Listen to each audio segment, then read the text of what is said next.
Labdien, kolēģi! Labdien vēlreiz Latvijas skolas Somas komanda. Es esmu Gita Pohevica, Rīgas Purcēņu vidusskolas, primāri latviešu valodas un literatūras skolotāja. Un, protams, ka mana ikdienas skatuve atšķiras no šīs Latvijas Nacionālā teātra skatuves. Tāpēc no vienas puses tāda baile par to, vai mūsu skolas pieredze būs tiešām tik unikāla, un šeit arī aizskatuvē klausoties savu kolēģi runas, es sapratu, ka mēs domājam un strādājam gauži līdzīgi. Tas nozīmē, ka absolūti droši vien mēs, skolotāji, esam tā kā uz pareizā izglītības ceļa, domājot par mūsu skolēniem. Bet no otras puses, protams, tas ir prieks stāstīt par darbu, par mūsu darbu un pieredzi.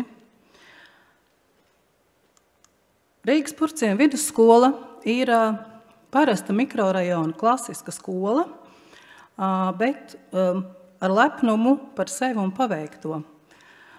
Uzreiz jāsaka, ka mēs esam ļoti daudzskaitlīga skola. Šobrīd mūsu skolā mācās aptuveni 1400 nedaudz plus skolēnu, strādā 100 skolotāju, un tāpēc daudzas lietas plānot nav viegli.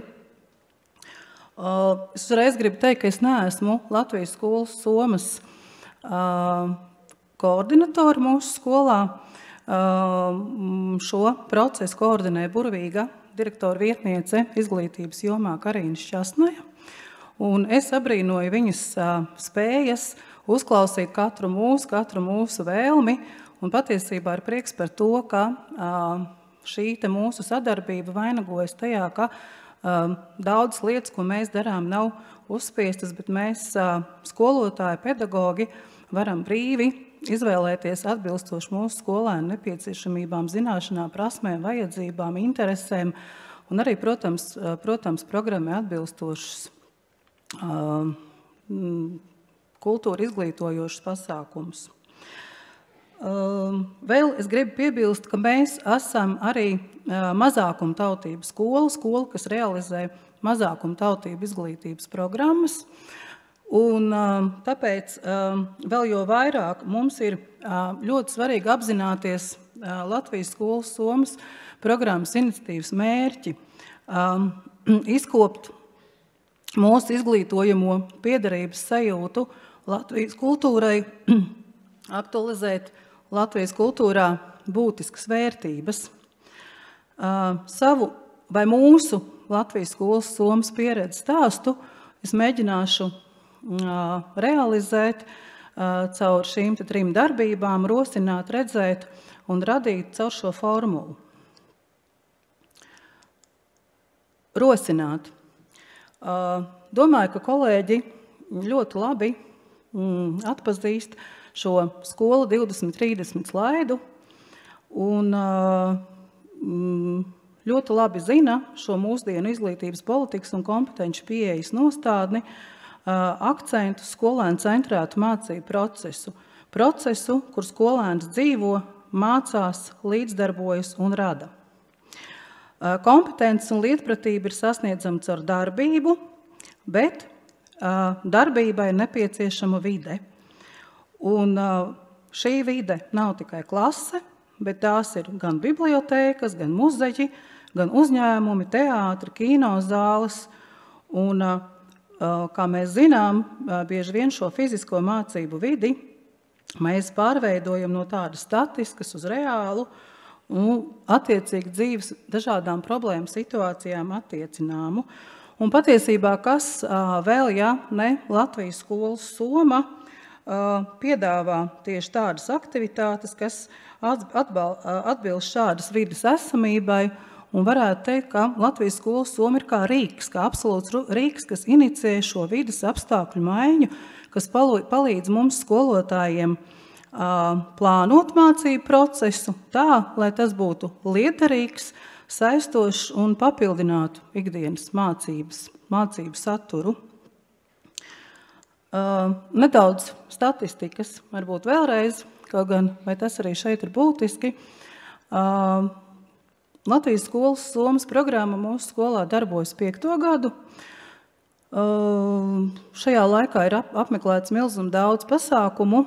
Šajos pasākumos piedalās vai tos vēro skolēni, mazie pirmklasnieki, beidzot, protams, ar lielajiem 12. Bet, kā es saku, iespējams, un tā arī ir, šī statistika nav tā svarīgākā, bet svarīgs ir tas ceļš, ko mēs noejam, lai skolēnam viens vai otrs pasākums būtu liederīgs. Un lai arī tas veiksmīgi iekļautos mācību programmā. Protams, kā es jau teicu, plānošanas jautājums ir ļoti cieši saistīts ar mūsu skolas koordinatori, bet mums tieši latviešu valodas un literatūras skolotājiem, un, kā es teicu, skolotājiem, kur strādā mazākuma tautību izglītības programmās, ir sevišķi nepieciešams apzināties, ka tieši mēs varam nest, veidot un stāstīt mūsu skolēniem par tām kultūra vērtībām, kas Latvijā ir ļoti svarīgas. Šīs te kultūra vērtības tiek ļoti daudz saistītas ne tikai ar latviešu valodas un literatūras mācību priekšmetu pasniegšanu, bet jau arī, kā kolēģi iepriekš teica, ļoti cieši mēs sadarbojamies ar daudzu citu mācību priekšmetu skolotājiem. Un arī, kā mūsu direktors saka, par mums, latviešu valodas literatūras skolotājiem, ka mums ir jāapzinās, jūs taču esat tādi kā misionāri, tā ir jūsu misija, un mēs apzināmies un ļoti cītīgi to arī ikdienā darām. Nezinu, vai šeit ir lieti reklamēt kādu īpašu muzeju, bet mūsu skolas iecienītākie muzeji noteikti ir Krišāņu baronu muzejs, kas tiešām ir muzejs, kurš ir ļoti gājis laikam līdzi. To es varētu izsakot savu skolotāju darbu pieredzi 20 gadu gaitā no tā, cik sākotnēji šis muzejs bija informatīvs, līdz tam, cik muzejs ir pārgājis darbībā. Un atklājums tieši pandēmijas laikā mums bija tiešsaistes nodarbības, piemēram, mūsu tēvzemes aprakstīšana, šī interaktīvā tiešsaistes nodarbība, kurā tika iesaistīti skolēni, izmantojot Padletu ļoti aktīvi, un skolēniem šādas te darbības, kas ir vērstas uz aktivitātēm, protams, ir ļoti saistošas. Ļoti iecienīts un plaši apmeklēts, kur mēs dodamies gan pamatskolas, gan vidusskolas posmā ar skolēniem, ir Aleksandra Čaka muzejs. Un arī mūsu atklājums, es domāju, ka arī vairāk kolēģi atklājums ir, protams, ziedoņu klase, un šīs ziedoņu klases nodarbības arī tiešsaistē. Arī šodien izskanēja Erika Vilsona šīs mono izrādes, kā piemēram Pazudušais dēls, ļoti vērtīgs ieguvums runājot par filmu un teātru skatīšanos, Dvēseļu putenis, bedre. Šobrīd mēs ļoti cītīgi gaidām apgūstot mūsu padziļināto kursu Latviešu valoda un literatūra 2, spēlfilmas Mātes piens iznākšanu, ko sola autori nākamā gada sākumā, 2023. gada sākumā, lai droši vien salīdzinātu šos mūsu šī brīža teksta izpratnes, teksta analīzes, satura, vēsturiskā skatījuma un visa pārējā analīzes lietas un salīdzinātu ar filmā redzēto un filmas autoru skatījumu.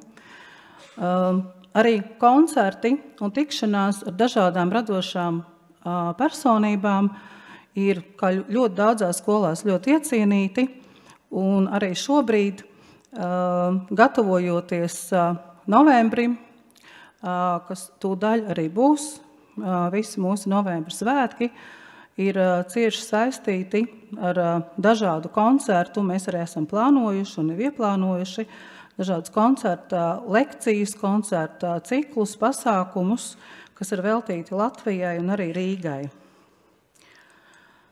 Par radīt.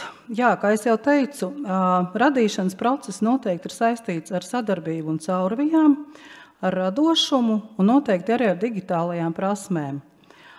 Šeit ir tādi daži teikumi, no mūsu skolas mājaslapas, un kā mēs zinām visi, daudz skolas, un praktiski laikam visas skolas atspoguļo šo savu pieredzi skolas mājaslapās par to, kā notiek caurvija un cik dažādīgi mēs varam izmantot vienu vai otru pasākumu, piemērot saviem skolēniem.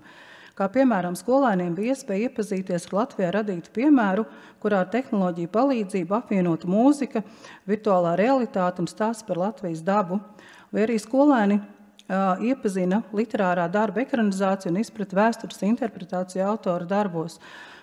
Vai arī parādīt, ka arhitektūras un kultūra vēsturiskā mantojuma saglabāšanai, atjaunošanai ir vajadzīgas pamatīgas zināšanas par materiālu fizikālajām, ķīmiskajām īpašībām un vides ietekmi uz tiem. Radošums ir sākot no mazajiem bērniem, kuri zīmē, līmē, aplicē, stāsta, rada, raksta, kādas varbūt dzejas rindas, bet šis ir ļoti pozitīvs piemērs no maniem pērnā gada 11.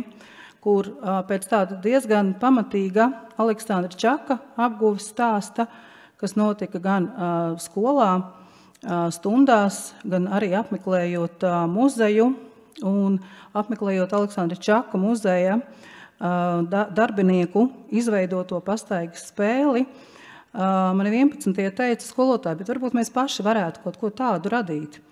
Un, izveidojot tādu radošu darba grupu, tika ielikts saturs, un šis saturs vainagojās tādā pastaigu spēlē, kurā arī savijas kaut kas no literatūras, valodas, mūzikas, un tas ir ļoti labs piemērs, kā skolēni no tādiem vērotājiem kļūst par radītājiem un darītājiem. Attīstot digitālās prasmes, protams, tās ir prezentācijas vai arī radoši darbi Padletā, ko skolēni tieši veica tiešsaistē, attālināto mācību laikā. Un runājot par mūsu skolas ieguvumiem, protams, pirmais un svarīgais ieguvums noteikti ir valodas prasmes un latviešu valodas zināšana, padziļināšana caur šīm praktiskajām nodarbēm.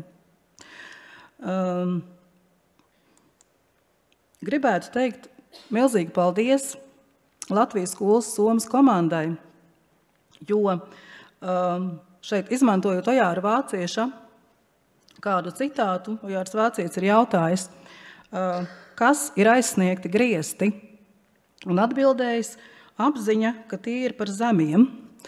Un paldies Latvijas skolas Somai, Latvijas skolas Somas komandai, kura nemitīgi mēģina celt šos mūsu skolēnu griestus, paplašinot arī mūsu visu debesis. Paldies!